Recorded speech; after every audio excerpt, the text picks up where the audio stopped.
গরম বাতাসের আযাব আসে। এই গরম বাতাসের আযাবটা এখন আসে নাই।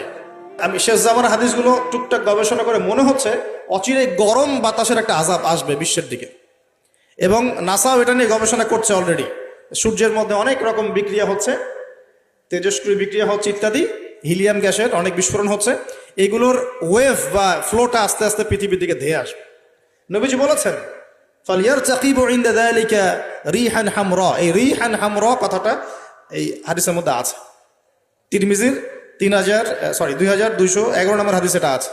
গরম বাতাস ধেয়ে আসবে পৃথিবীর দিকে, গরম বাতাসের আযাব।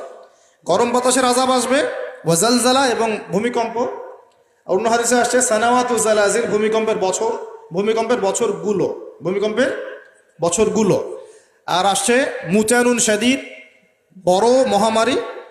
আর খসফুন মানে এই যে জমিন ধসে যাওয়া, মাসখান মানে চেহারা আকৃতি বিকৃত হয়ে যাবে। আর কযফান একটা আছে, কযফান মানে পাথরের বৃষ্টি বর্ষিত হবে। এই আযাবগুলো কখন আসে? এই পাপগুলোতে মানুষ যখন লিপ্ত হয়। আর আমাকে বলেন দেখি, এই পাপগুলোতে আমরা কম বেশি লিপ্ত আছি কি নাই? আর বড় বড় বস্তুবাদী শহরগুলোতে এই পাপগুলো বেশি না? এখানে মানুষ ওই হাদিসের উপর আমল করছে। এখন কোন হাদিস? নবী সাল্লাল্লাহু আলাইহি ওয়াসাল্লামের ইন্তেকালের ৮০ থেকে ৮৫ দিন আগে একটা হাদিস তিনি বলে গেছে, একদম শেষের দিকে, জীবনের শেষের দিকে। ওই হাদিসটাকে বলে হাদিসে জিবরিল। কি বলে? নবীজিকে জিবরাইল আলাইহিস সালাম মানুষের রূপ ধরে এসে জিজ্ঞাসা করেছিলেন যে কিয়ামত কবে হবে। নবীজিকে জিবরাইল আলাইহিস সালাম মানুষের রূপ ধরে সবার সামনে জনসমক্ষে এসে জিজ্ঞাসা করেছেন কিয়ামত কবে হবে। নবীজি বলছেন মাত্র দুটো আলামত বলেছেন। কয়টা ভাই? দুইটা। একটা হচ্ছে আনতালিদাল আমাতু রাব্বাতুহা, দেখবে যখন দাসী মনিবকে জন্ম দিচ্ছে।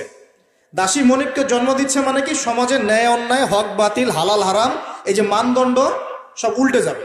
হালাল হবে হারাম, হারাম হবে হালাল, ন্যায় হবে অন্যায়, অন্যায় হবে ন্যায়, হক হবে বাতিল, বাতিল হবে হক, জায়েজ নাজায়েজ, নাজায়েজ জায়েজ। হ্যাঁ, মানুষ এই মানদণ্ড চেঞ্জ করে না এখন। বুঝতে পারছেন না মনে হয়? এখন সমাজে সত্য মিথ্যা, ন্যায় অন্যায়ের মানদণ্ড কি কোরআন সুন্নাহ এখনো টিকে আছে? এখন মানুষ নিজে যেটা ন্যায় মনে করে সেটাই ন্যায়, নিজে যেটাকে অন্যায় মনে করে সেটা অন্যায়, নিজে যেটাকে ভালো মনে করে সেটা ভালো, নিজে যেটাকে খারাপ মনে করে সেটা খারাপ। আল্লাহ যেটাকে হালাল করে দিয়েছেন মানুষ হারাম করে নিচ্ছে, আল্লাহ হারাম করে দিয়েছেন মানুষকে হালাল করে নিচ্ছে। হচ্ছে কি না এগুলা? তো এই যুগ চলে আসে নাই যে দাসী মনিবকে জন্ম দিচ্ছে না? মানে মানদণ্ড উল্টে গেছে। আমার কথা কি বুঝতে পারেন?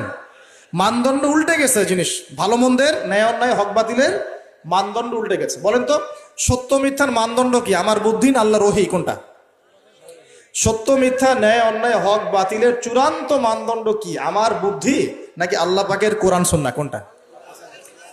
কিন্তু সমাজে কি সেটাই বাস্তবায়িত আছে 100%? 50%ও কি আছে? তো এই সমস্যাটা কি চলছে কিনা? তার মানে কি আমাদের এই বড় আলামতটা আমরা দেখছি কিনা? দেখছি। গেল দুই নম্বরটা। নবী বলছেন ওয়া আনতারাল হুফাতাল উরাতাল আলাতা রিয়া আশাই ইয়াতাতাওয়ালুনা ফিল বুনিয়ান। নবীজি বলছেন যখন দেখা যাবে সমাজের সবচেয়ে দরিদ্র শ্রেণীর মানুষ, স্যান্ডেল কেনার টাকা ছিল না, কাপড় পরার টাকা ছিল না, এই শ্রেণীর মানুষ, রাখাল মানে গরু ছাগল চড়াতো, এই শ্রেণীর মানুষ উঁচু উঁচু অট্টালিকা নির্মাণের প্রতিযোগিতা করবে। ভালো করে বোঝেন, নবীজি বলছেন না ধনীরা, সমাজের ধনীরা অট্টালিকা নির্মাণের প্রতিযোগিতা করবে। নবীজি এই কথা বলছেন না হাদিসে। নবীজি বলছেন সবচেয়ে দরিদ্র শ্রেণীর মানুষ, রাখাল শ্রেণীর মানুষ, স্যান্ডেল নাই, গায়ে জামা নাই, এরা উঁচু উঁচু অট্টালিকা নির্মাণের প্রতিযোগিতা করবে। করছে কিনা? কিভাবে সম্ভব এই শ্রেণীর মানুষের অট্টালিকা নির্মাণ না নির্মাণের কম্পিটিশন করা? কিভাবে সম্ভব? 1, সুদের মধ্য দিয়ে, 2, করাপশন দুর্নীতির মধ্য দিয়ে, 3, অন্যের সম্পদ আত্মসাৎ করার মধ্য দিয়ে। এই সমস্যাগুলো চলছে কিনা সমাজে? এরাই যখন 10-20 তলা বিল্ডিং উঠাবে তখন তো আর মানুষকে মানুষই মনে করবে না। বুঝতে পারছেন না মনে হয়? এদের তো কোনো পড়াশোনা নাই, কোনো ব্যক্তিত্ব নাই, কোনো দিনই এলেম নাই, রুচিবোধ নাই, কালচার না, সামাজিক না, এর তো মানে অসামাজিক। এরা যখন, এদের হাতে যখন আপনি সম্পদ চলে যাবে, এরা তো সাধারণ মানুষকে মানুষই মনে করবে না, গরিব মানুষকে কিছুই মনে করবে না, ও মনে করবে আমি সব কিছু। আমরা দেখেছি যার একটা বাড়ি আছে ঢাকায়, ও মানুষকে মানুষই মনে করে না, মানুষকে মানুষই মনে করে না, যে মনে করে আমি আমি শহরের মালিক। হ্যাঁ, কি একটা অবস্থা মানুষের মধ্যে, যে কি অহংকার, কি আত্ম অহংকার, এই দালান কোঠার যে অহংকার, এই সমস্যাগুলো হলে আল্লাহ ভূমিকম্পতে ধসায় দিবেন না? দেখেন নাই কয়দিন আগে কি হলো? গতকালকে যে কোটিপতি ছিল তার পরের দিন রুটি নিয়ে দাঁড়ায় আছে। গতকালকে আইসক্রিম বিক্রি করেছে নাচানাচি করে, তারপরের দিন বসে আছে, কিচ্ছু নাই। আল্লাহ পাক এই পাপগুলা দেখে সবর করেছেন, ধৈর্য ধরেছেন। ধৈর্য ধরে এক সময় যখন আল্লাহ পাকের আযাব চলে আসছে, একবারে সব সমল উৎপাদিত হয়ে গেছে। আমরা তো কারো দুঃখে খুশি না, বরং এগুলো সারা দুনিয়ার মুসলমানদের জন্য শিক্ষা। সারা দুনিয়ার মুসলমান যে যেখানে আছি, আমাদের সবার জন্য এটা শিক্ষা। যদি এই পাপগুলোতে আমরা লিপ্ত হই, আল্লাহ পাক ছাড় দিলেও ছাড়বেন না। আল্লাহ পাক ছাড় দিবেন কিন্তু ছাড়বেন না। মানুষের মধ্যে এখন সম্পদের যে অহমিকা, গরিব মানুষকে মানুষই মনে করে না, খেটে খাওয়া মানুষকে মানুষই মনে করে না। রিক্সাওয়ালা, যারা নিম্নবিত্ত, নিম্ন মধ্যবিত্ত, চা বিক্রি করে, পানের দোকান করে, হালাল খায়, কৃষক, এই মানুষগুলোকে এখন বড় লোকরা মানুষই মনে করে না। আর জাকাত তো দেয়ই না, জাকাত তো তার উপরে ছিল ফরজ, ওই জাকাত তো দেয়ই না যে এই খাবার তার কাছে পৌঁছাবে। উল্টা কিভাবে তাদের সম্পদ লুটে পুটে খাওয়া দেয় সেই বুদ্ধি। আবার দিলেও যে কত শর্ত, বাপরে বাপ। তো